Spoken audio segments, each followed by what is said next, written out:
taking the inside box. And inside her box was nothing. She was thinking, not writing, her own life story. But it was a life from which she, the subject, had been subtracted. This was the truth, I felt at that time, of most women's lives. Musing about autobiography made me think about the photographs that always accompany such books. I asked my publisher, Christopher Potter, if we could have a clutch of such photos in the middle of the book. I explained that I wanted, somehow, to gesture toward another form. I expected him to say no, that photos would be too expensive, and, furthermore, one didn't offer photographs with a novel. But he said yes, we can do that. Immediately I thought about what else I might ask for. What about a family tree? Yes, he said, we can do that too. And an epigraph from the family archives? Yes. His handful of permissions kept me steady as I finished the book. Writers, famously, resist talking about their work in progress. But I talked and talked about this book to everyone.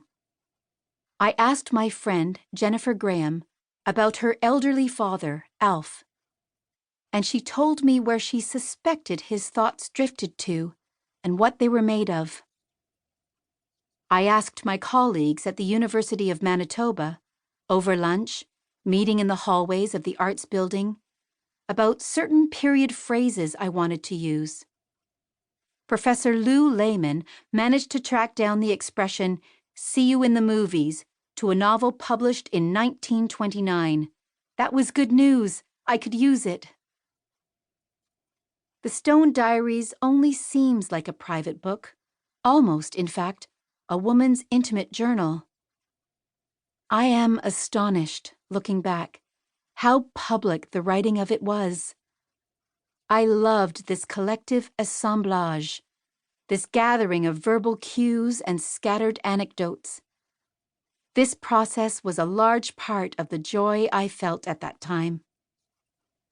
I did believe, as I wrote the final chapter, that I had written a sad book.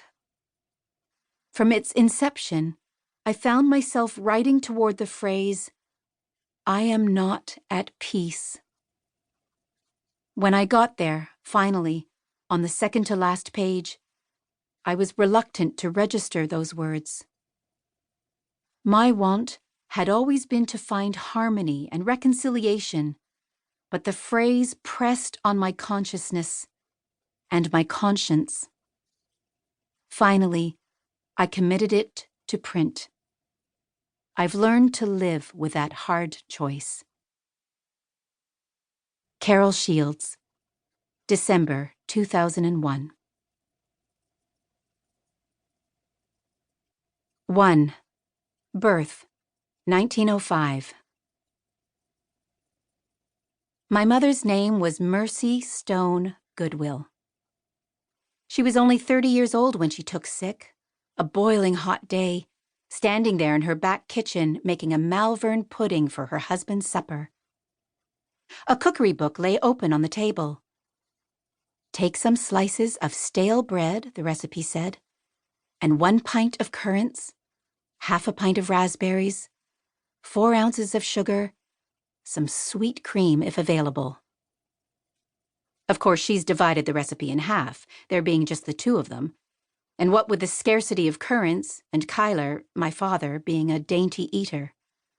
A pick and nibble fellow, she calls him, able to take his food or leave it.